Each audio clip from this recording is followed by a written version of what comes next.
Hello दोस्तों, welcome to your educational channel. हमने आपको बोला था कि हम डेली अपने एमसीक्यूज करेंगे और कल हमारी वो यूनिट नहीं हो पाई क्योंकि जो आपकी यूनिट 9 थी वो काफ़ी बड़ी थी। हम कोशिश कर रहे हैं कि इसको दो पार्ट में हम डिवाइड करके इसको सॉल्व करेंगे क्योंकि इसमें काफ़ी रचनाकार हैं और ऐसा नहीं हो सकता कि हम किसी एक रचनाकार को लेकर उनके 4-5 ऑब्जेक्टिव क्वेश्चंस बना दें और उसमें हमारा यूनिट कंप्लीट हो जाए। नहीं, कम से कम एक रचनाकार को लेके हमें 25 से 50 प्रश्न बनाएंगे तब जाके हमारा जो सिलेबस है वो कंप्लीट होगा, इसलिए टाइम लग रहा था। तो यहाँ हमारे करीब करीब इस यूनिट में अगर क्वेश्चन बनेंगे तो एमसीक्यूज बनेंगे आपके करीब करीब 200 से 250 के आसपास बनेंगे और हम वो पूरे कंप्लीट करेंगे क्योंकि हमारी ये जो यूनिट है वो काफ़ी इंपॉर्टेंट है, नई है। क्योंकि बाकी की जो 8 यूनिट हैं वो आपकी ऐसी हैं कि आपने नेट में या सेट में या पीएचडी के एंट्रेंस में या और कोई भी किसी एग्जाम में आपने पढ़ा होगा, लेकिन ये जो 2 यूनिट है ये आपने कभी कहीं नहीं पढ़ा है, इसलिए इसमें हमने ज़्यादा मेहनत की है। और अभी ये सिलेबस, ये वाला जो हम सीरीज चला रहे हैं यूनिट 10 से लेके 9, 8, 7, ये सारी उल्टे क्रम में जो हम चला रहे हैं, एक बार हमारा 1 तक कंप्लीट हो जाएगा उसके बाद हम फिर रिवाइज करेंगे, नए क्वेश्चन लेकर आएंगे आपके लिए यूनिट 10 से लेकर यूनिट 1 तक के लिए फिर से। जो हमारा मेन कोशिश रहेगा वो यूनिट 10 और यूनिट 9 में ही रहेगा। तो चलिए शुरू करते हैं आपका हम यूनिट 9 के एमसीक्यूज। कोशिश करते हैं कि आपका ज़्यादा से ज़्यादा सिलेबस कवर हो जाए उसमें। तो यहाँ पर हम देखते हैं कि जो हमारा ये सिलेबस आपको यहाँ पर दिया हुआ है, सिलेबस के अकॉर्डिंग अगर हम देखें तो हमारा जो पहले पहले हमारा क्या आएगा इसमें, मध्य प्रदेश का जो साहित्य है, हिंदी साहित्य और उसके प्रमुख रचनाकार ये है।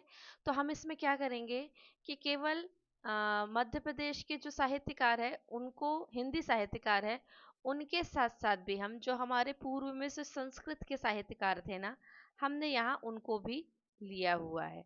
ठीक है, जो हमारी पीडीएफ है, पीडीएफ में हमने एक टेबल के रूप में वो एक क्रम से जैसे ये मान लीजिए हमने टेबल बनाया है और टेबल में हमने क्या किया है कि रचनाकार का नाम दिया है, फिर उनका स्थान दिया है कि वो किस स्थान से हैं।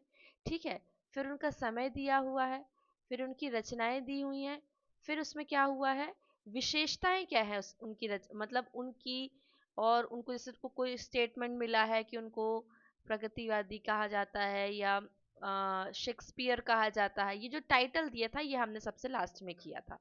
तो पहले हम जो पहले यूनिट पहले एमसीक्यूज करेंगे वो इससे करेंगे, फिर क्रम से हम करेंगे माखनलाल चतुर्वेदी और उनकी रचनाओं पे एमसीक्यूज करेंगे।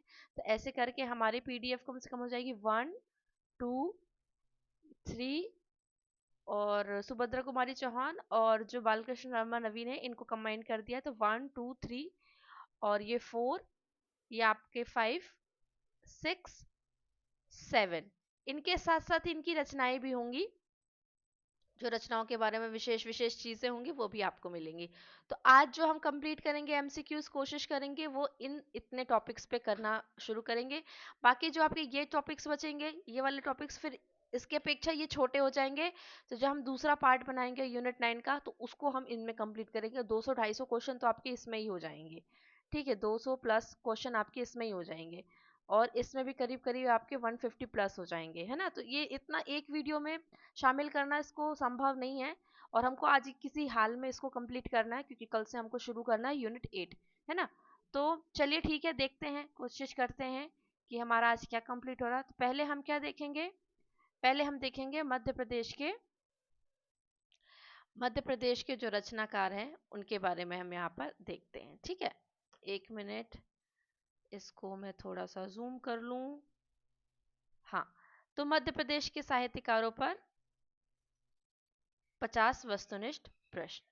ठीक है, पहला प्रश्न क्या है, सूचीबद्ध साहित्यकारों में, यहाँ जो आपको नीचे सूची दी हुई है, इनके साहित्यकारों में आपसे पूछा जा रहा है कि इनमें से भारत का जो शेक्सपियर है वो किसको कहा जाता है। जो मैंने अभी आपको बताया था कि पीडीएफ में हमने जो एक टेबल बनाया था, उस टेबल में हमने मेंशन किया था कि एक सबको टाइटल मिला हुआ है। तो इसमें वही आपसे पूछा गया है कि जो भारत का शेक्सपियर है वो किसको कहा जाता है। ठीक है, तो आपको, आपने अगर नहीं पढ़ा है तो आप थोड़ा सा अगर आप कॉमन सेंस लगाएं तो आप इसमें क्या करें, आप इसमें क्रॉस कर दें। क्रॉस कैसे करेंगे आप, कि किसको कहा जा सकता है और किसको नहीं कहा जा सकता। अगर आपको नहीं पता है कि शेक्सपियर किसको कहा जाता है, तो आप इसमें से क्रॉस कैसे कर सकते हैं, कि देखिए केशव दास को हमने इतना पढ़ा है, केशव दास को हमने इतना पढ़ा है, तो उनके बारे में तो हमको ऐसी कोई चीजें समझ में नहीं आई हैं, है ना। केशव दास के बारे में तो हमने कभी भी शेक्सपियर नहीं पढ़ा है, तो हम केशव दास को क्रॉस कर सकते हैं। ठीक है, एक मिनट, केशव दास को हम क्रॉस कर सकते हैं। एक मिनट,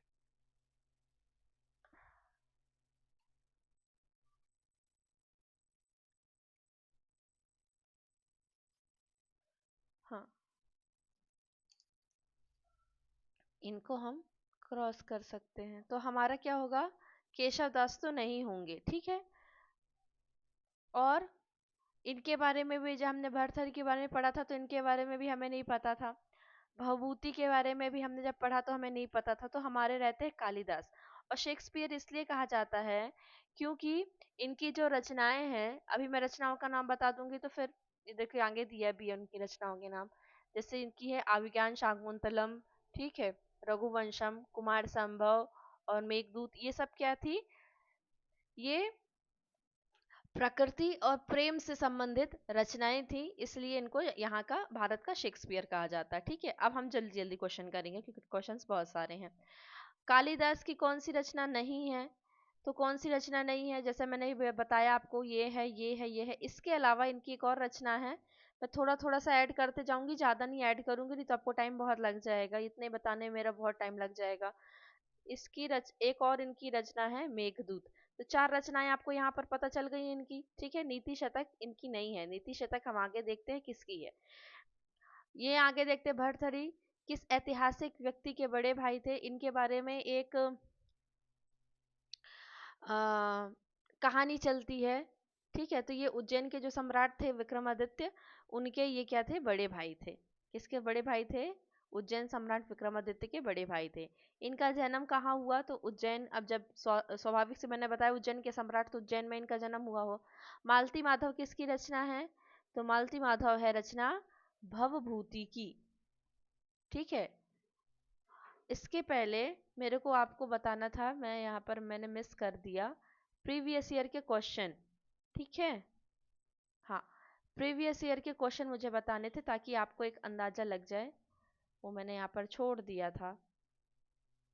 इतना कुछ है आपकी पीडीएफ में, ये आपको प्रश्न आए थे, यहाँ पर मैं प्रश्न दिखा देती हूँ। पहला प्रश्न आया था, मध्य प्रदेश साहित्य अकादमी की स्थापना कब हुई थी। दूसरा प्रश्न आया था, भवानी प्रसाद मिश्र किस पत्रिका के संपादक रहे थे। तीसरा प्रश्न आया था कि जीवन पर अब दिन रात कड़ा पहरा शासन या तम का प्रभाव, ये पंक्तियां किसकी हैं। एक प्रश्न आया था, माखनलाल चतुर्वेदी ने इनमें से कौन सी पत्रिका का संपादन कार्य नहीं किया है। भवानी प्रसाद मिश्र किस सप्तक के कवि हैं, ठीक है। बालकृष्ण शर्मा नवीन का पहला कविता संग्रह कौन सा है।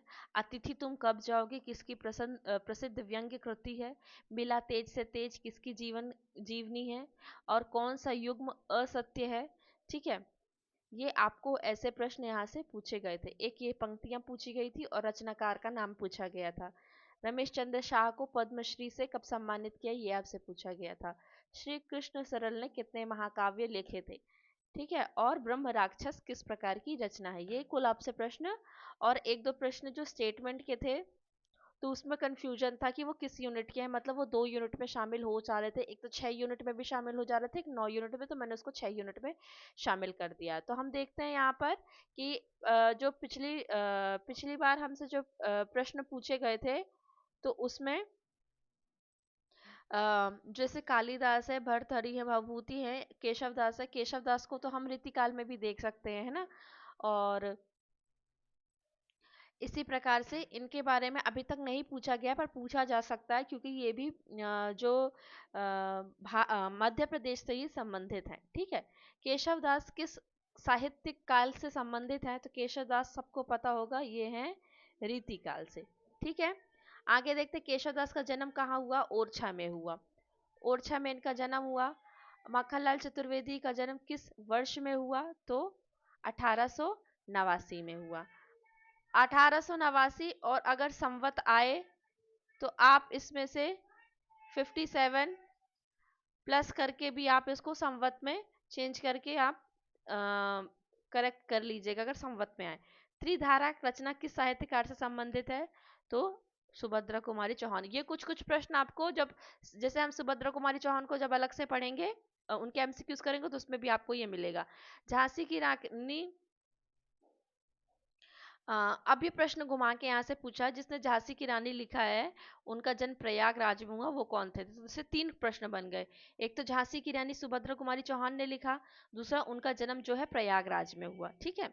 अटल बिहारी वाजपेयी की रचना कौन सी है? अटल बिहारी भी एक बहुत प्रसिद्ध जो व्यक्तित्व है हमारे मध्य प्रदेश के, तो उनकी जो कुछ रचनाएं हैं वो हमने यहाँ पर शामिल करी हैं। तो रचना पूछी कौन सी है? तो मेरी 51 कविताएं, जो क्या है अटल बिहारी वाजपेयी की है, और ये भारत के पूर्व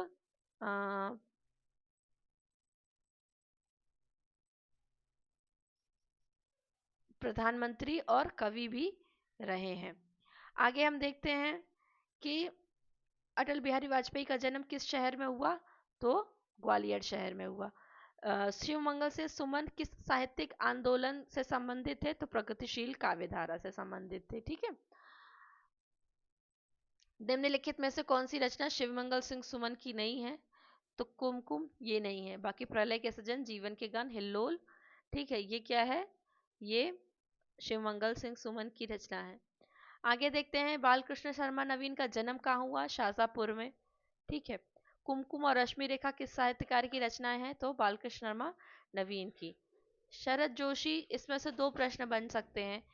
तो शरद जोशी जीव, उनकी जो जीप पर सवार इल्लियां हैं, इसके लिए वो जाने जाते हैं। उनका जन्म कहाँ हुआ? ऐसे 3 प्रश्न बन गए कि एक तो शरद जोशी की रचना क्या है? जीप पे सवार इल्लियां, और इनका जो जन्म स्थान है वो कहाँ है? उज्जैन। गुलाबी उड़ान और मुसाफिर खाना किस साहित्यकार की रचना है? ठीक है, किस साहित्यकार की रचना है? ये है आपकी गुलाब राय की। ठीक है। आगे हम देखते हैं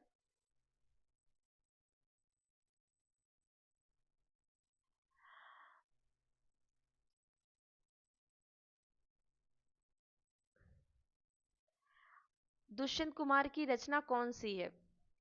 ठीक है, दुष्यंत कुमार की रचना कौन सी है? ऑप्शन में आपको दिया है कि आवाजों के घेरे में, माया दर्पण, जल सागर, महाकौशल की लोक संस्कृति। तो इसमें आपका आएगा आवाजों के घेरे में।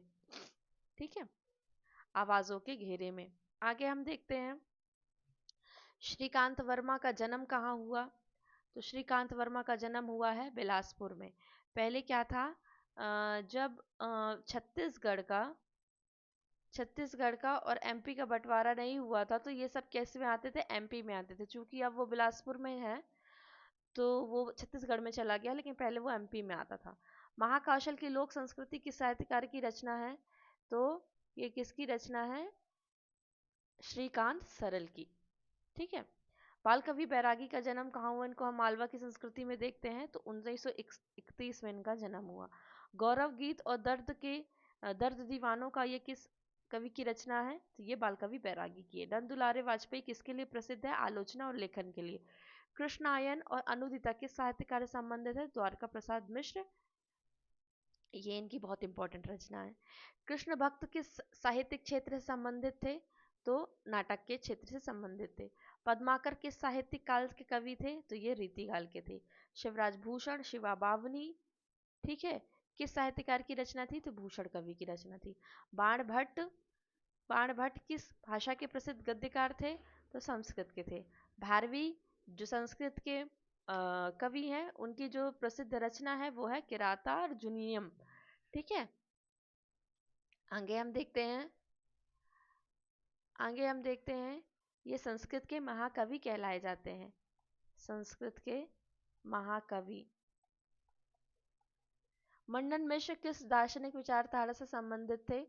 तो मंडन मिश्र क्या थे? अद्वैत वेदांत के प्रसिद्ध आचार्य थे और इनकी जो रचनाएं है ब्रह्म सिद्धि, विधि विवेक, भाव विवेक, ये केवल आप जानकारी के लिए बस इसको देख लीजिएगा। भास्कर भट्ट किस भाषा के प्रसिद्ध कवि थे? तो भास्कर भट्ट किस भाषा के उज्जैन से संबंधित थे और ये मराठी के कवि थे। ठीक है, इनके मैं केवल जानकारी यहाँ पर दे रही क्योंकि सब यहाँ से संबंधित है। कवि बिल्हड़ की रचना कौन सी है? विक्रमांक देव रचित। ठीक है, और ये यहाँ पर लिखा है शशिधर। शशिधर किस साहित्यिक क्षेत्र से संबंधित है? तो ये नाटक से संबंधित थे। और आगे देखिए जो पृथ्वीधर है, ये पृथ्वीधर जो शशिधर है, इनका संबंध भी कहाँ से था? उज्जैन से था। और पृथ्वीधर है, इनका संबंध कहाँ से था? इनका संबंध जो धार है, हमारा धार जिला, वहां से ये संबंधित थे। और इनका जो संस्कृत के नाटककार थे, कौन थे? नाटककार थे। और इनमें जो इनकी विशेषता थी शशिधर की, इन्होंने प्रबोध चंद्रोदय नाटक का लेखन किया था। ठीक है, तो यहाँ पर हम देखते हैं, नहीं सॉरी, वो शशिधर के बारे में मैंने बताया कि वो शशिधर का प्रबोध चंद्रोदय नाटक था और संस्कृत के प्रसिद्ध नाटककार थे। जो पृथ्वीधर थे, ये थे आपके धार से संबंधित थे और कुमार संभव की टीका और मेघदूत की टीका इन्होंने लिखी थी, तो ये टीकाकार के रूप में प्रसिद्ध थे। दामोदर दास किस साहित्यिक क्षेत्र से संबंधित थे? तो दामोदर दास जो आपके थे वो संगीतज्ञ और नाटककार थे। संगीतज्ञ और नाटककार थे और इनका संबंध था ओरछा से। ठीक है, ओरछा से इनका संबंध था। कुंभन दास किसके लिए प्रसिद्ध है? सबको पता, अष्टशाप के कवि में। हरिदास का जन्म कहाँ हुआ? वृंदावन में हुआ। लाल कवि किसके दरबारी कवि थे? इंपॉर्टेंट, छत्रसाल के।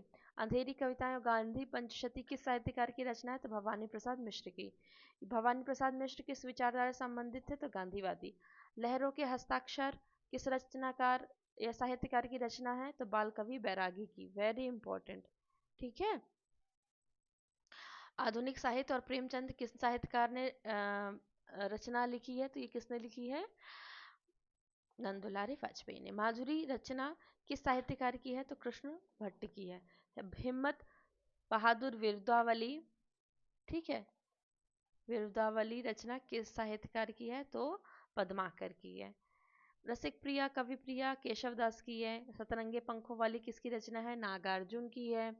ठीक है, और हम देखते हैं सौभद्रा परिणय और राजविलास। ठीक है, ये किसकी रचना है? ये है भास्कर भट्ट की।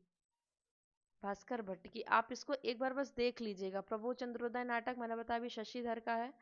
तो ऐसे करते करते हमारे 49-50 क्वेश्चन यहाँ पर हो गए। जो संस्कृत के कवि भी दिए हैं मैंने, वो क्योंकि यहीं से संबंधित हैं, आपसे प्रश्न पूछा जा सकता है।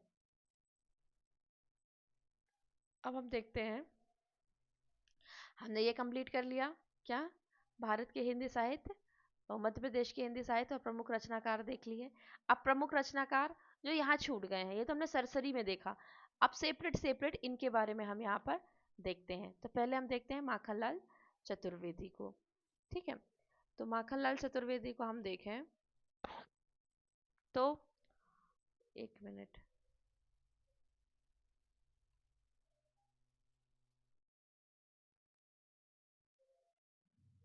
माखनलाल चतुर्वेदी को हम देखते हैं कि इनका संबंध मुख्य रूप से किस साहित्यिक युग से है।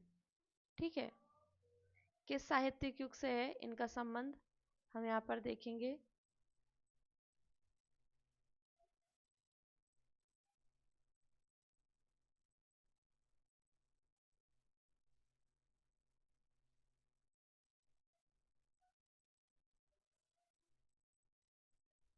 माखनलाल चतुर्वेदी की रचनाएं मुख्य रूप से किस साहित्य युग से संबंधित है? तो छायावाद से संबंधित है।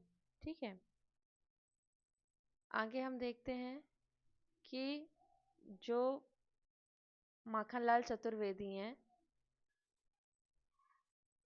इनका जो काव्य संग्रह है हिम किरीटनी, वो किस वर्ष प्रकाशित हुआ है? जो इनका हिम किरीटनी है वो किस वर्ष प्रकाशित हुआ है?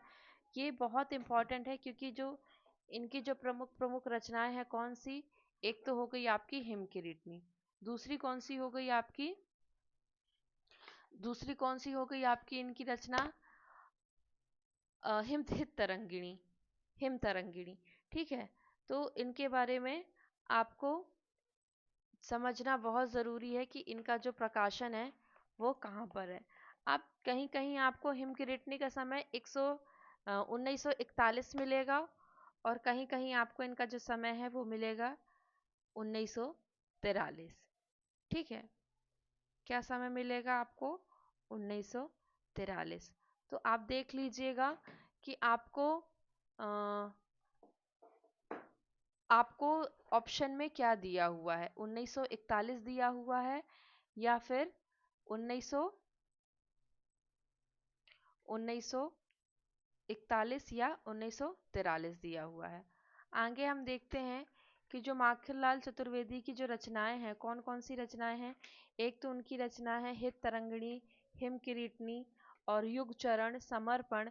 तो इसमें निहित जो कविताएं हैं वो भी आपको पूछी जाती हैं आपसे कि जैसे मान लीजिए आपसे पूछा जाए कि जो पुष्प की अभिलाषा है, ये तो मैं अभी आप आगे आपको करवाऊंगी, पर जैसे आपसे पूछा जाता है कि जो आपकी पुष्प की अभिलाषा है ना, पुष्प की अभिलाषा का समय मतलब वो किस संग्रह में संकलित है, किस संग्रह में संकलित है, और वही आपका आ जाएगा क्या,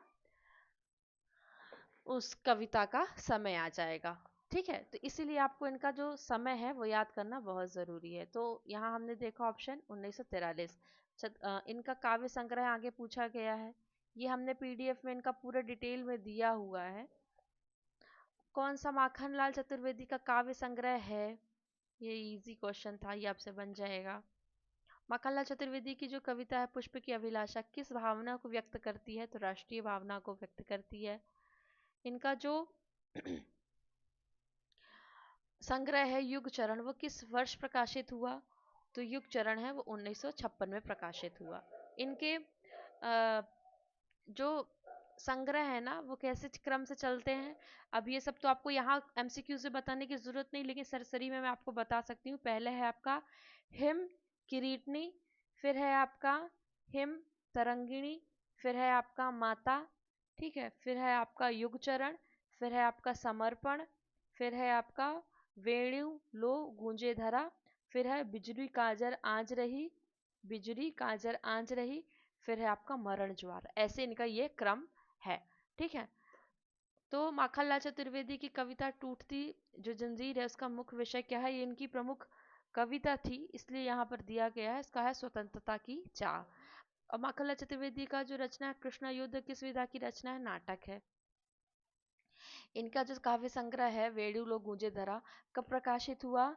तो 1960 में, 1960 में ये प्रकाशित हुआ। ठीक है, आगे हम देखते हैं।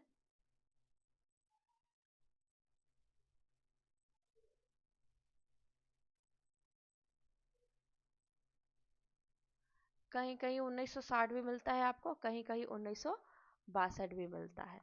ठीक है, आगे हम देखते हैं कि जो चतुर्वेदी जी की कविता है हिमालय का उजाला किसके लिए प्रसिद्ध है? राष्ट्रीय गौरव के लिए।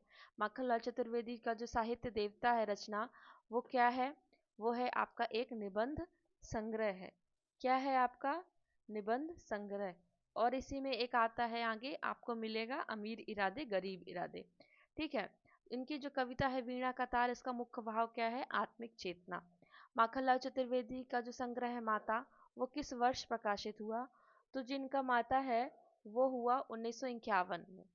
ठीक है, 1951।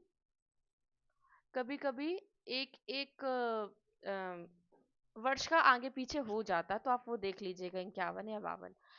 माखनलाल चतुर्वेदी की कविताएं किस के लिए विभिन्न विश्वविद्यालयों के पाठ्यक्रम में शामिल है? तो ये केवल ऐसे सरसरी के लिए आपके लिए एक प्रश्न था, कोई बहुत इंपॉर्टेंट नहीं था। माखनलाल चतुर्वेदी की रचनाओं में किसे अधिक महत्व दिया गया है? तो भावों को दिया गया है। और किन छंदों का प्रयोग किया गया है? तो परंपरागत परंपरागत छंदों का प्रयोग किया गया है। आगे हम देखते हैं कि जो माखनलाल चतुर्वेदी जी की जो कविता है नई नई कोपले में, उनका मुख्य विषय क्या है? ये इसलिए आपको ये बताया जा रहा है, ये प्रश्न इसलिए दिया जा रहा है, जैसे मैंने अभी ये वाला प्रश्न दिया नई नई कोपलें, ये इसमें तो आपको क्या हो रहा है ना कि उनकी कुछ कुछ जो स्पेशल कविताएं हैं तो उनका नाम भी यहाँ पर आता जा रहा है। ये इंपॉर्टेंट नहीं है, ये उतना इंपॉर्टेंट नहीं है, इंपॉर्टेंट ये है जो रचनाएं बता रहे हैं, ये इंपॉर्टेंट है। इनकी जो रचना है समय के पाँव, किस विधा की रचना है? तो ये क्या है? ये है, ये आपको निबंध में भी आ सकता है और ये आपका संस्मरण में भी आ सकता है, ये दोनों में आ सकता है। जो समय के पाँव है आपका, वो निबंध में भी आ सकता है और यहाँ आपका संस्मरण में भी आ जाएगा। आप ऑप्शन देख लीजिएगा इसमें, कहीं कहीं निबंध में दे देता है, कहीं कहीं संस्मरण में दे देता है, कहीं कहीं लिख देता है संस्मरणात्मक निबंध। माखनलाल चतुर्वेदी का काव्य संग्रह बिजरू काजल आंच रही कब प्रकाशित हुआ? ये प्रकाशित हुआ आपका बिजली काजल आज रही, ये प्रकाशित हुआ है आपका 1962 में। ठीक है, ये कब प्रकाशित हुआ है? 1962 में, 1962 में। आगे हम देखते हैं कि माखनलाल चतुर्वेदी की कविता ये मैं बोल रही थी, है ना, किस भाव को दर्शाती? प्रकृति चित्रण। ये इंपॉर्टेंट नहीं है, मैं भी बता रही हूँ, इंपॉर्टेंट ये है कि इसके थ्रू आपको ये पता चल रहा है कि ये भी इनकी कोई विशेष कविताएं हैं। चतुर्वेदी जी की जो रचनाएं हैं वो किन विषयों पर आधारित है? प्रेम, भक्ति और प्रकृति। ठीक है, इनकी रचना रंगों की बोली किस प्रकार की रचना है? निबंध। ठीक है, निबंध है। चतुर्वेदी जी की कविताओं में राष्ट्रीय भावना के साथ क्या अन्य भाव मिलता है? त्याग और बलिदान। माखनलाल चतुर्वेदी की रचना समर्पण किस वर्ष प्रकाशित हुई? तो इनकी जो समर्पण है, समर्पण रचना है, वो 1956 में प्रकाशित हुई। ठीक है, जो मैंने अभी आपको क्रम बताया था उसमें समर्पण भी था, तो ये 1956 में प्रकाशित हुई। चतुर्वेदी जी की कविताओं में किसकी चेतना प्रमुख रूप से झलकती है? स्वतंत्रता की चेतना। अमीर इरादे गरीब इरादे मैंने भी पहले बताया था, जब मैं क्या बता रही थी आपको? निबंध साहित्य, उससे बता रही थी कि उनकी एक थी तो साहित्य देवता, दूसरी थी अमीर इरादे गरीब इरादे, और बस ये दो प्रमुख रचनाएं थी उनकी। जो इसका जो काल है, समय है 1960। आगे हम देखते हैं कि जो उनका रचना जो हमारे पाठ्यक्रम में दी हुई है उसमें पूछा गया है कि जो कैदी कोकिला है वो किस संग्रह में संकलित है? जो उनकी कैदी कोकिला है वो उनके जो हिम किरीटनी है उसमें संकलित है। पुष्प की अभिलाषा किस संग्रह में संकलित है? तो वो युग चरण में संकलित है। बलिपंथी के लिए, ठीक है, बलिपंथी के लिए कविता किस संग्रह में संकलित है?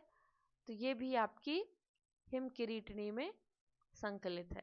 हिम तरंगिणी का प्रकाशन मैंने आपको बता दिया था 1949। ठीक है, हिम तरंगिणी का और जो प्रकाशन है वो क्या है? 1949। आगे हम देखते हैं कि हिम किरीटनी का प्रकाशन वर्ष क्या है? ये मैंने शुरू में आपको बता दिया था फर्स्ट में कि 1943। ठीक है, तो यहाँ पर हम देखते हैं कि युग चरण और हिम किरीटनी, युग चरण और हिम किरीटनी में से ये दो आपके जो प्रश्न है वो यहाँ पर हो गए हैं। आगे हम देखते हैं, आगे हम देखते हैं किसके बारे में? जो हमारे अन्य अन्य साहित्यकार है उनके बारे में हम देखते हैं, जो सुभद्रा कुमारी चौहान के बारे में। चलिए देखते हैं इनके बारे में।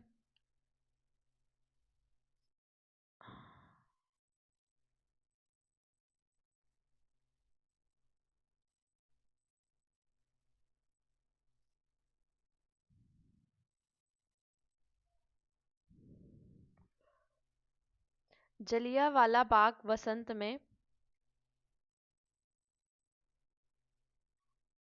किस जो उनकी किस कविता किस संग्रह में संकलित है? मैं आपको यहाँ पर उत्तर भी इसलिए दिखाती जा रही हूँ ताकि आपका समय कम लगे, आपका समय ज़्यादा यहाँ पर व्यर्थ ना हो। इसलिए मैं आपको यहाँ पर उनके उत्तर भी जल्दी जल्दी से दिखाते जाती हूँ, क्योंकि अब यहाँ इतना समय नहीं है कि मैं आपको बोलूं और आप टिक करते जाएं, क्योंकि आपके पास भी समय का अभाव होता होगा। इसलिए आपको एक बार में जल्दी जल्दी से सारे प्रश्न बनते जाएंगे। ठीक है, तो देखते हैं हम कि जिनकी जो कविता है वो किस संग्रह में संकलित है। तो मुकुल मुकुल और त्रिधारा मूलतः उनके दो ही थे। ठीक है, उनकी जो रचनाएं थी वो मूलतः मुकुल में ही थी सारी चीजें, और त्रिधारा में कुछ कुछ कविताएं थी, वो हम आगे देखेंगे। झांसी की रानी कविता किस संग्रह में है? मुकुल में है। वीरों का कैसा हो वसंत, ये आपको जो सिलेबस में दिया हुआ ये पूछ रहे हैं। ये क्या है? ये भी आपको ये त्रिधारा, त्रिधारा में सुभद्रा कुमारी चौहान के अलावा भी अन्य कवि हैं, जैसे माखनलाल चतुर्वेदी, है ना। तो ये सेपरेट इनकी नहीं है, ये मिश्रित है। तो वीरों का कैसा हो वसंत ये त्रिधारा में संकलित है इनकी। ठीक है,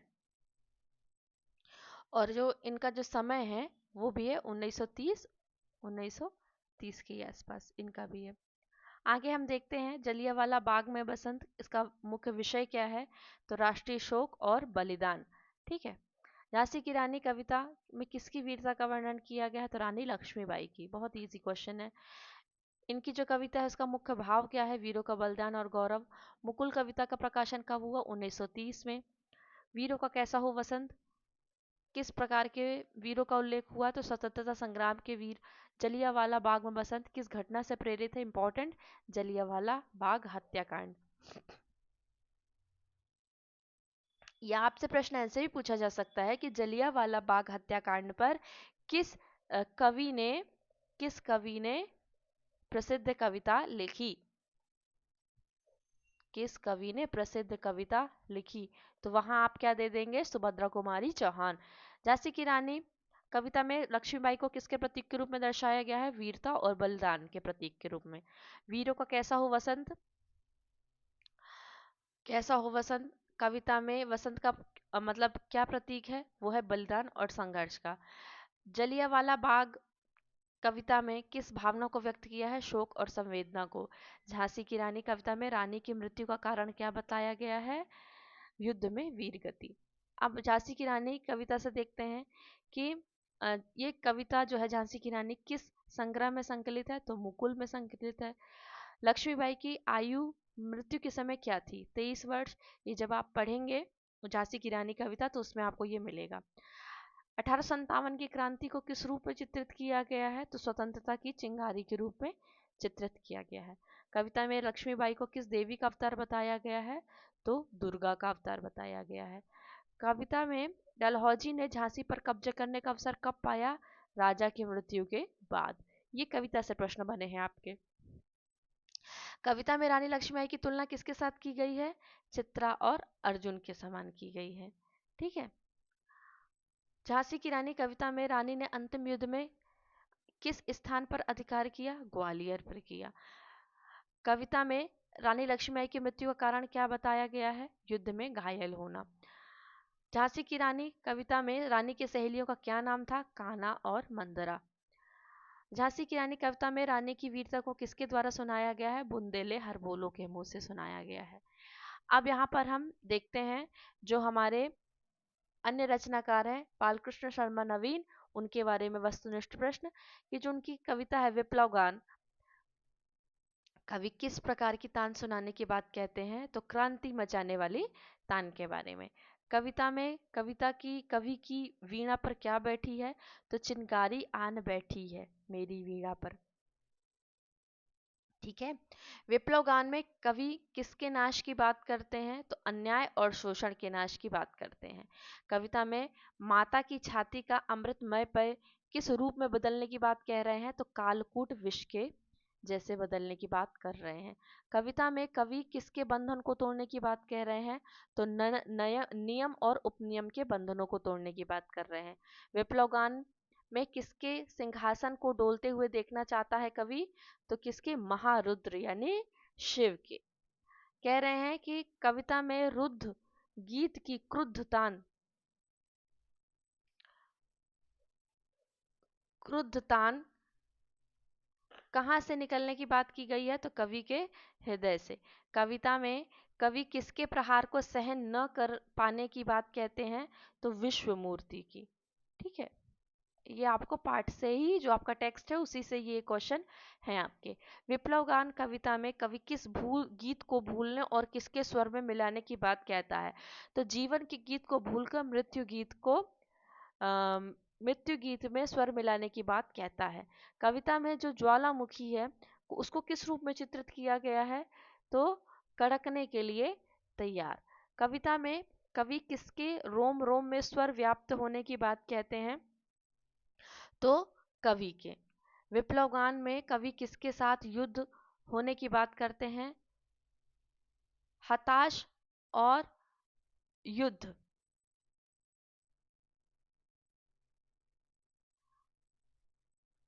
हताश और युद्ध, जो सैनिक है उनके साथ युद्ध होने की बात करते हैं।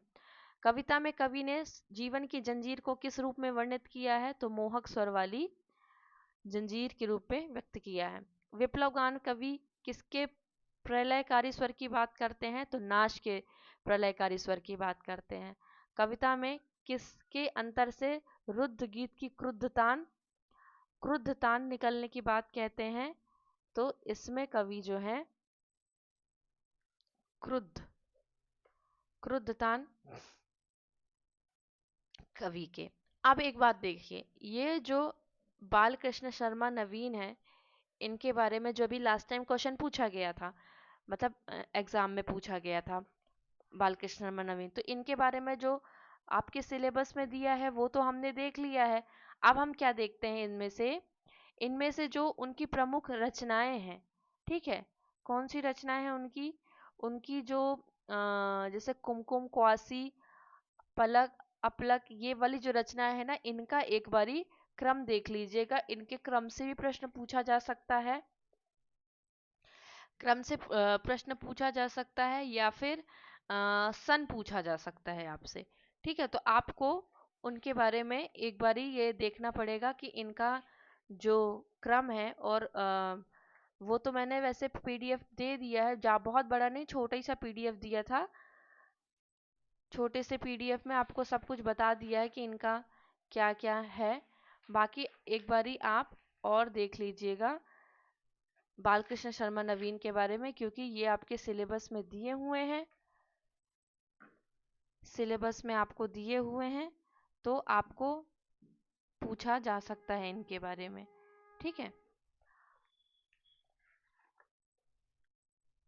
जैसे इनकी जो पहली रचना मैं आपको एक बार सरसरी में बता देती हूँ। कुमकुम, ठीक है, रश्मि रेखा, अपलक, क्वासी,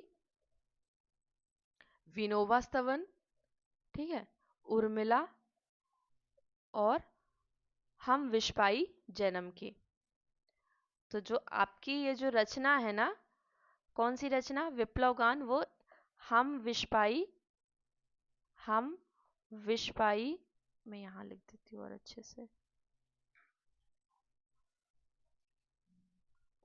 यहाँ मैं आपको रख देती हूँ ये विप्लव गान, सबसे शुरू में लिख देती हूँ ताकि आपको पता चल जाएगा कि ये जो विप्लव गान है आपका, ये किस संग्रह में संकलित है? हम विश्व पाई जन्म के, ठीक है, 1964 ईस्वी। ठीक है, तो आप कम से कम, क्योंकि ये हमारे सिलेबस में है, तो आप एक बारी इनका जो रचना है इनका क्रम देख लीजिएगा, और उसमें जो प्रमुख प्रमुख कविताएं हैं उनको देख लीजिएगा। अब हम बढ़ते हैं, हमारे कितने हो गए? 3 कवि हो गए। अब हम देखते हैं जो हमारे अन्य कवि कौन से हैं।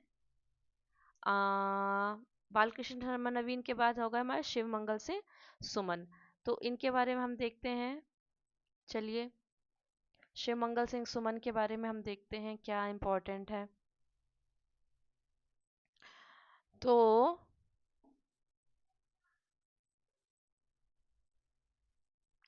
शिव मंगल सिंह सुमन का जन्म जन्म कब हुआ, वैसे नहीं पूछा जाता है, लेकिन हमको उनके बारे में हमारे सिलेबस पे दिया है तो हमें पूरा पढ़ना है। ठीक है। कब हुआ उनका जन्म? 5 अगस्त, 5 अगस्त 1915 को इनका जन्म हुआ। ठीक है। जन्म स्थान कहाँ है इनका? तो इनका जन्म स्थान दिया हुआ है उन्नाव, उत्तर प्रदेश।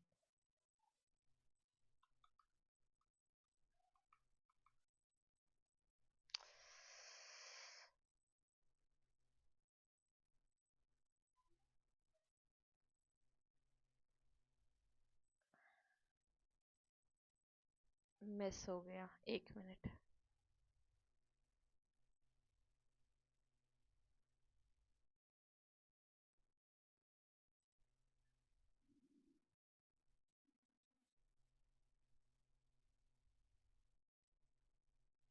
हम्म तो इनका जो जन्म है वो कहाँ पर दिया हुआ आपका? उन्नाव, उत्तर प्रदेश। शिवमंगल से सुमन की शिक्षा कहाँ पूरी हुई थी? तो बनारस हिंदू विश्वविद्यालय में। ये केवल सामान्य जानकारी है। इनको कौन सी डिग्री प्राप्त थी? तो एमए, पीएचडी, डीलिट। ठीक है। मुख्य पेशा क्या था या उनका कार्य क्या था? कवि और लेखक थे। किस साहित्य काल से संबंधित है? तो आधुनिक काल, छायावाद से संबंधित है। प्रगतिवाद में भी इनका नाम आता है। ठीक है, इनका नाम प्रगतिवाद में भी आता है। तो अगर छायावाद ना आए तो आप किस में इनका नाम देख सकते हैं? आप छायावाद, वो प्रगतिवाद में इनका नाम देख सकते हैं। ठीक है। यहाँ पर प्रगतिशील या प्रगतिवाद में मंगल सिंह सुमन की कविताओं का मुख्य विषय क्या है? प्रेम और सौंदर्य। ठीक है। देश प्रेम, स्वतंत्रता, न्याय के प्रति विद्रोह। इनको किस विश्वविद्यालय के कुलपति के रूप में कार्य किया? तो विक्रम विश्वविद्यालय, उज्जैन, इसलिए हम इनको यहाँ पर पढ़ रहे हैं। फिर ये कार्यकाल वर्ष है, ये इंपॉर्टेंट नहीं है। किस संस्थान में उपाध्यक्ष के रूप में काम किया? लखनऊ में। नई दिल्ली के अध्यक्ष के रूप में कम काम करी, ये उतना इम्पोर्टेंट आपका नहीं, ये सिर्फ जानकारी के लिए आपको दिया हुआ है कि इन्होंने ये सारी चीजें भी की थी। ठीक है। सुमन ने किस अकादमी के कार्यकारी अध्यक्ष के रूप में कार्य किया? तो कालिदास अकादमी, ये इंपॉर्टेंट है आपके लिए। आगे हम देखते हैं कि मंगल सिंह सुमन का पहला काव्य संग्रह कौन था? हिल्लोल था। ठीक है। अभी हम इनके बारे में, जैसे हिल्लोल था 1939 में आया था, तो यही ये इम्पोर्टेंट हो जाता है आपके लिए। इनका सन, ये यहाँ पर मैंने यहाँ पर दिया अभी हुआ है ये। और इनका काव्य संग्रह जीवन के गान कब प्रकाशित हुआ था? तो 1942 में। ठीक है। 1942 में इनका जो काव्य संग्रह है वो प्रकाशित हुआ था। आगे हम देखते हैं, आगे हम देखते हैं कि जो युग का मूल है ना, युग का मूल जो कविता है वो वो कब प्रकाशित हुई है? युग का मूल। ठीक है। तो युग का मूल प्रकाशित हुई है आपकी, ये कहीं कहीं आपको मैंने क्या देखा, अभी जीवन के गान देखा, जीवन के गान इनका प्रकाशित हुआ 1942 में। युग का मूल इनका जो प्रकाशित हुआ है वो हुआ है 45 में। ठीक है। इनके इनका क्रम क्या है रचनाओं का? हिल्लोल, फिर जीवन के गान, फिर युग का अमोल, फिर प्रलय सजन, विश्वास बढ़ता गया, पराग भरी नहीं, विंध्य हिमालय, मिट्टी की बारात, मिट्टी की बारात, और वाणी की व्यथा, और नेक्स्ट कटे अंगूठों के बंधन वारे।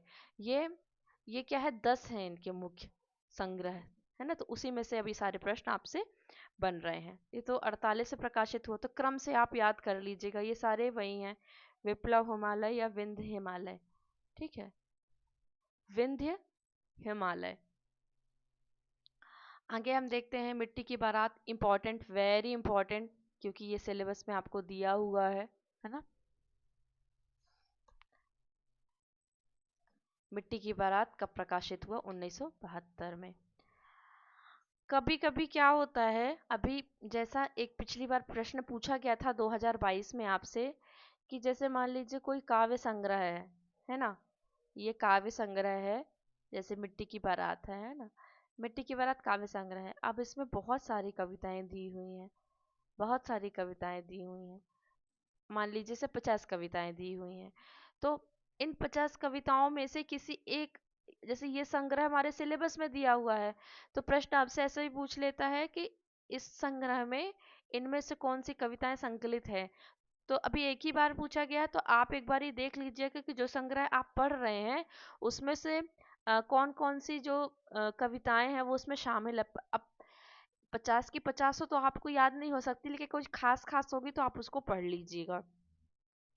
वाणी की व्यथा कब प्रकाशित हुई? 1980 में प्रकाशित हुई। ठीक है, आगे थे कटे अंगूठों के बंधन वारे, कटे अंगूठों के बंधन वारे, ये कब प्रकाशित हुआ? ये आपका 1991 में प्रकाशित हुआ। मंगल सिंह सुमन की आलोचना रचना का नाम क्या है? तो महादेवी की काव्य साधना। ठीक है, और मैं आपको अभी इसके बारे में कुछ कुछ खास खास चीजें और बताऊंगी। आम, इनकी जो नाटक रचना है उनका नाम क्या है? प्रकृति पुरुष कालिदास। ठीक है, आगे देखते हैं उनको पद्मश्री पुरस्कार कब मिला? उनको पद्मश्री पुरस्कार मिला है, पद्मश्री पुरस्कार तो नहीं, इनको मिला था जो इनकी रचना थी मिट्टी की बारात, है ना, मिट्टी की बारात में इनको मिला था साहित्य अकादमी पुरस्कार मिला था। ठीक है, इनको क्या मिला था? साहित्य अकादमी पुरस्कार मिला था इनको। और कब मिला था? 1974 में। और किस रचना के लिए मिला था? मिट्टी की बारात के लिए। ठीक है, मिट्टी की बारात के लिए इनको 1974 में साहित्य अकादमी मिला, और इसी रचना के लिए 1993 में भारत भारती पुरस्कार मिला था, भारत भारती पुरस्कार मिला था इनको। ठीक है, ये इंपॉर्टेंट हो गया। अब हम आगे देखते हैं, आगे हम देखते हैं कि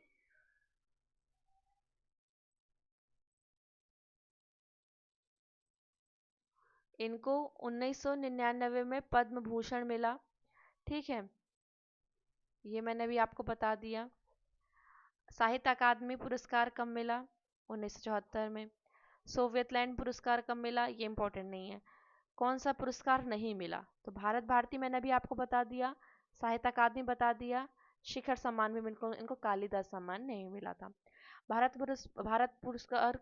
भारत भारती पुरस्कार किसके लिए मिला था? साहित्य में योगदान के लिए। निधन कब हुआ इनका? 2002 में, 27 नवंबर 2002 में। शिव मंगल सिंह सुमन का निधन कहाँ हुआ? उज्जैन में हुआ, इसलिए हम उनको मध्य प्रदेश के अंतर्गत पढ़ते हैं। बहुत कार्य किया। आगे हम देखते हैं कि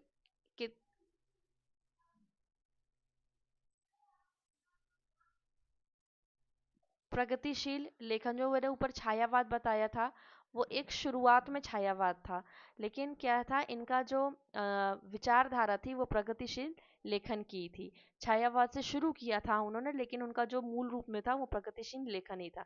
शिव मंगल सिंह सुमन ने साहित्य की किन विधाओं में लेखन किया? कविता, आलोचना और नाटक में थे। ठीक है, आगे हम देखते हैं कि जो उनकी रचनाओं की विशेषता क्या थी? प्रगतिशील और विद्रोही भाव। आगे हम देखते हैं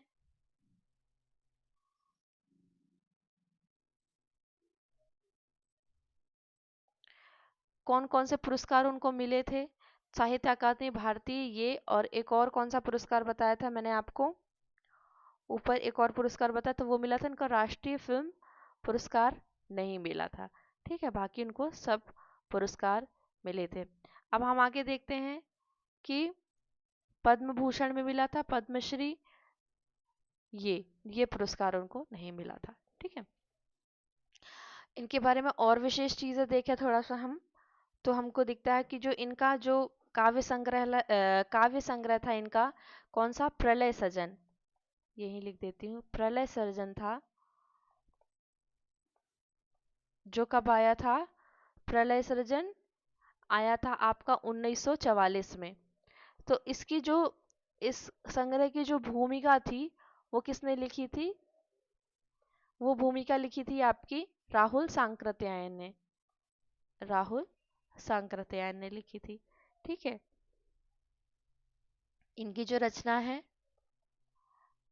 आंखें नहीं भरी, जो आपके सिलेबस में भी इनकी रचना है, आंखें नहीं भरी, ये क्या है, नहीं भरी, महात्मा गांधी से इसमें संबंधित कई रचनाएं हैं, महात्मा गांधी से संबंधित इसमें इस संग्रह में उनकी कई रचनाएं हैं। ठीक है, और इनके बारे में एक आध विशेष चीज हम और अगर देखें तो इनकी जो कविताएं हैं इनमें गीतों में गीतात्मकता और गेयता हमको अधिक दिखाई देती है। और इनकी एक कविता है जिसका नाम है क्रांति, इनकी कविता है जिसका नाम है क्रांति, उसमें क्या विशेषता है कि हंसिए और हथौड़े का उल्लेख कर प्रगतिवादी प्रतिबद्धता का प्रमाण दिया है। किसका, हंसिए, हंसिए और हथौड़े को प्रतीक बनाकर, हंसिए और हथौड़े को प्रतीक बनाकर इन्होंने क्या किया है, प्रगतिवादी प्रतिबद्धता का प्रमाण दिया है। और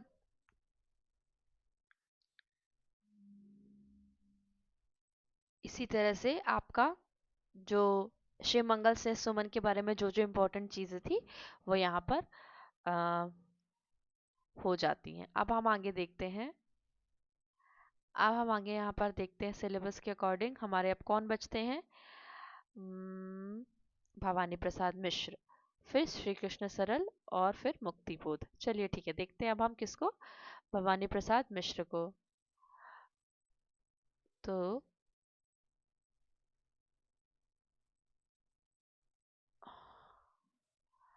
भवानी प्रसाद मिश्र,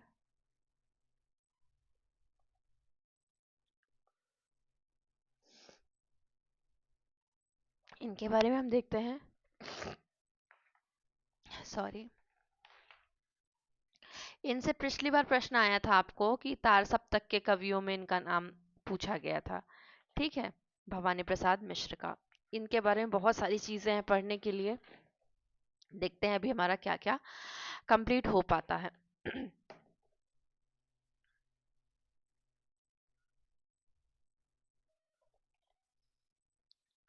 सबसे पहले हम देखते हैं इनका जन्म, देखते हैं इनका जन्म कब हुआ, जन्म कब हुआ,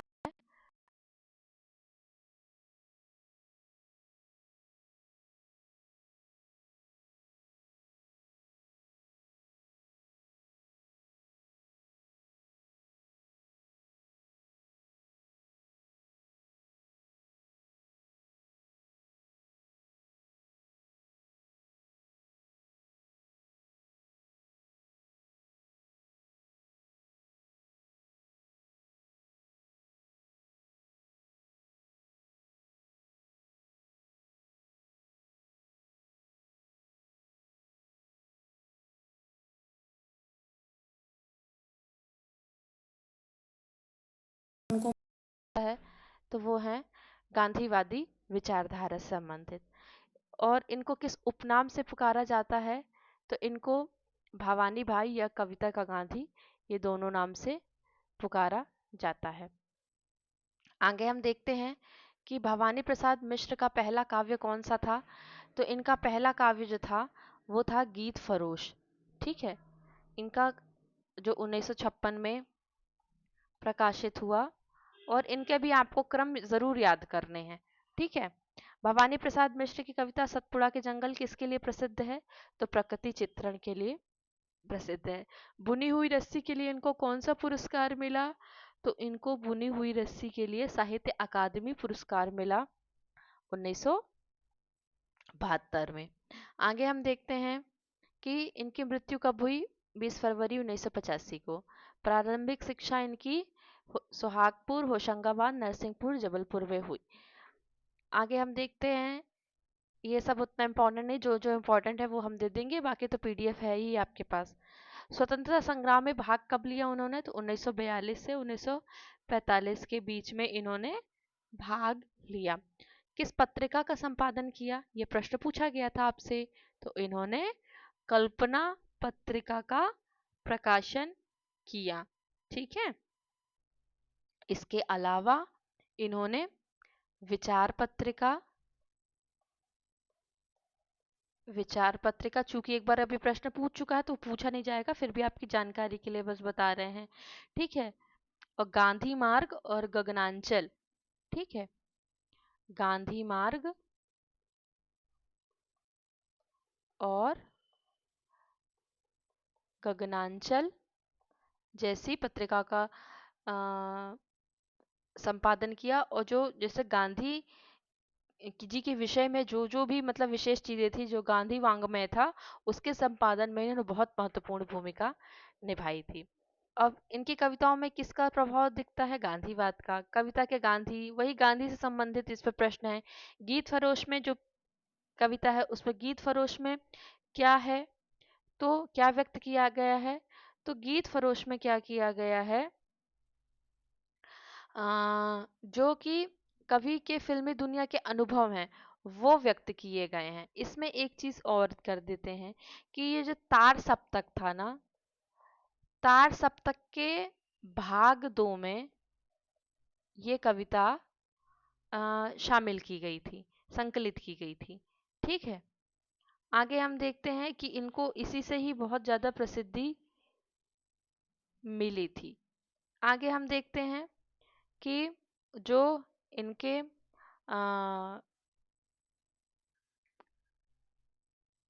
कविताएं हैं वो किस संग्रह में संकलित है, दूसरा सप्तक, वेरी इंपॉर्टेंट। किसके संपर्क में आने के बाद इन्होंने कविता लेखन को गति दी, तो माखनलाल चतुर्वेदी के संपर्क में आने पर। इनकी जो कविता है सन्नाटा, उसका प्रमुख विषय क्या है, आत्मचिंतन। ठीक है, अब इनकी पूरी कविताएं आपको कैसे याद करनी है, गीत फरोश, ठीक है, चकित है दुख, अंधेरी कविताएं, गांधी पंचशती, बुनी हुई रस्सियां, खुशबू के शिलालेख, व्यक्तिगत, अनाम, तुम आ जाते हो, परिवर्तन के लिए, इदम नमम। ठीक है, इदम नमम। आगे इनकी तुकों के खेल। आगे देखते हैं हम, शरीर, कविता, फसलें और फूल। ठीक है, मानसरोवर के दिन, संप्रति, नीला रेखा तक। ठीक है, तूस की आग, ये कोहरे मेरे हैं। ठीक है, तो इतना आपको इनके बारे में देखना पड़ेगा। आगे देखते हैं कि कविताओं में ये महिला आश्रम वर्धा में इन्होंने काम किया। कविताओं में किसकी संवेदनशीलता है, सामाजिक और मानवीय। त्रिकाल संध्या का सब संबंध किस घटना से है, इनकी एक प्रमुख मतलब विशेष कविता है त्रिकाल संध्या, उसका जो संबंध है वो कहाँ से है, वो है आपका आपातकाल के विरोध से है। ठीक है, भवानी प्रसाद मिश्र ने किस पत्रिका में अपनी प्रारंभिक कविताएं प्रकाशित की, तो हिंदू पंच और सर और हंस में। ठीक है, इसमें इन्होंने जो प्रारंभिक कविताएं थी वो इसमें ये प्रकाशित करवाते थे, ये उनकी कविताएं प्रकाशित होती थी। मिश्र जी की कविताओं में किसका प्रभाव नहीं देखा जाता है, तो कबीर का देखा जाता है, तुलसी का देखा जाता है, रविन्द्रनाथ टैगोर का देखा जाता है। इंपॉर्टेंट ये है कि इनका देखा जाता है, इंपॉर्टेंट ये नहीं कि इनका नहीं देखा जाता, इंपॉर्टेंट ये पूछा जा रहा है कि इनका प्रभाव था इनके जीवन में। बुनी हुई रस्सी का प्रकाशन वर्ष क्या है, तो बुनी हुई रस्सी का प्रकाशन वर्ष है आपका 1971। किसके लिए इन्होंने संवाद लेखन किया, तो सिनेमा के लिए किया। भवानी प्रसाद मिश्र की कविताओं में किसका चित्रण विशेष रूप से मिलता है, तो ग्रामीण जीवन का मिलता है। किस संगठन के साथ उन्होंने कार्य किया, तो गांधी प्रतिष्ठान, सर्व सेवा संघ और गांधी स्मारक निधि। ये इंपॉर्टेंट है कि इनके साथ इन्होंने काम किया। खुशबू के शिलालेख का प्रमुख विषय क्या है? आत्मचिंतन और मानवीय मानवीय मूल्य। मध्य प्रदेश सरकार ने किस पुरस्कार से सम्मानित किया? तो शिखर सम्मान से इनको सम्मानित किया। ठीक है, आगे हम देखते हैं कि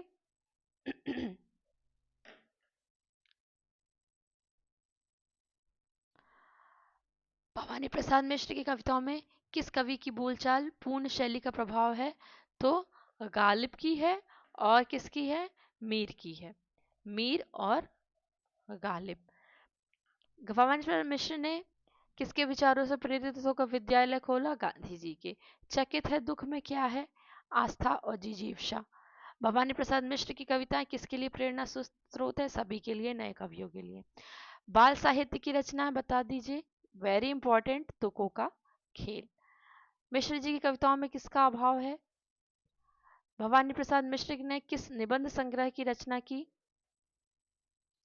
कुछ नीति कुछ राजनीति। ठीक है, कविताओं में किसका यथार्थ बोध देखा जाता है? आशावादी, मानवतावादी। किस साप्ताहिक पत्रिका का पत्रिका संपादित की? तो विचार। ठीक है, आगे हम देखते हैं कि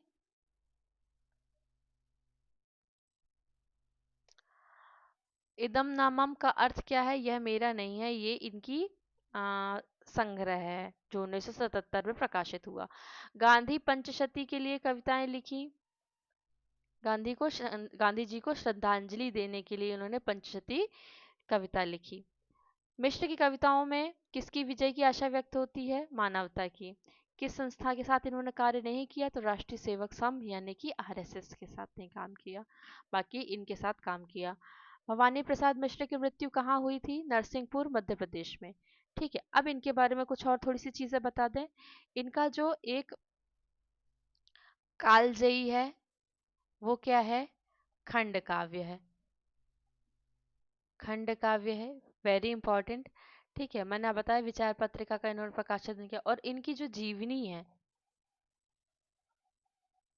जीवनी, वो क्या है? उनका नाम है चरैवेति चरैवेति। क्या नाम है? चरैवेति और चरैवेति। और वो किसने लिखी है? मन नारायण अग्रवाल ने। किसने लिखी है? मन नारायण अग्रवाल ने। अग्रवाल ने लिखी है। निबंध संग्रह आपको बता दिया है। और इनका जो संस्मरण है, उस संस्मरण का नाम है जिन्होंने मुझे रचा। संस्मरण का नाम है जिन्होंने मुझे रचा। ठीक है, ये आपको काव्य संग्रह, खंड काव्य, संपादन, निबंध संग्रह, जीवनी, संस्मरण, ये आपको बता दिया है। इनकी जो प्रसिद्ध कविताएं हैं वो भी कुछ कुछ आपको बता देते हैं। प्रसिद्ध कविता एक तो हो गई मेघदूत, है ना, मेघदूत। और कौन सी गीत फरोश पता है? गांधी पंचशती पता है आपको? सारा शहर। सारा शहर। अब इसी में एक पंक्ति है ना कि चारों तरफ चिताएं जल रही हैं, अपनी खोदी हुई कब्रों में अपने को खोदी हुई मिट्टी अपने ऊपर समेट रहे हैं और फिर उनमें लेट रहे हैं। सारा शहर, दर्द की घाटी, कला। और सतपुड़ा के जंगल तो आपको पता है। दर्द की घाटी और दर्द की घाटी और कला।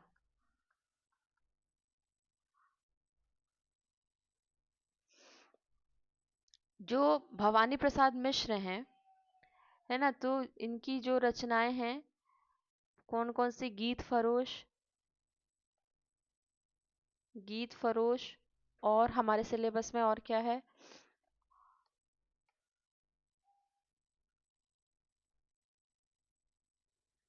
सतपुड़ा के घने जंगल, सन्नाटा। हाँ, तो सतपुड़ा के घने जंगल, ये तो इनके जो मैंने अभी संकलन बताया उसमें ये सारी चीजें संकलित हैं।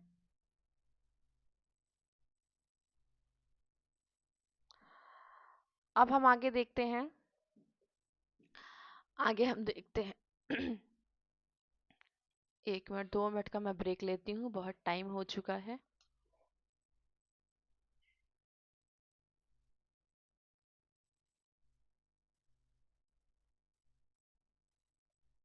आप अगर इनकी गीत फरोश देखेंगे, गीत फरोश संग्रह अगर आप देखेंगे, अगर आपके पास हो, तो उसमें आप देखिएगा कि अ,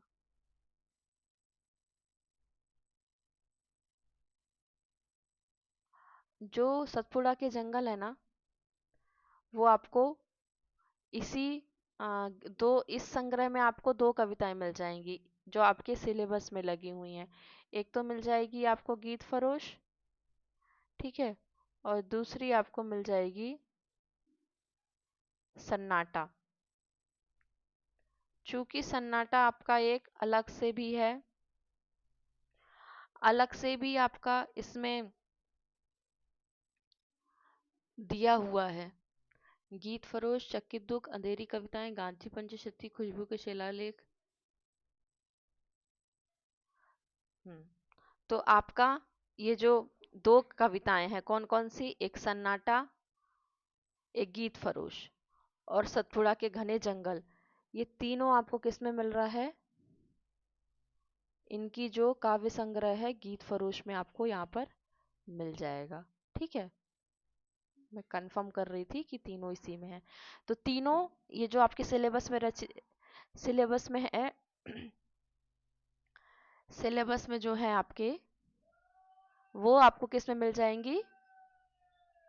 गीत फरोश में मिल जाएंगी तीनों रचनाएं। ठीक है, अब हम देखते हैं जो हमारे नेक्स्ट हैं रचनाकार, कौन है?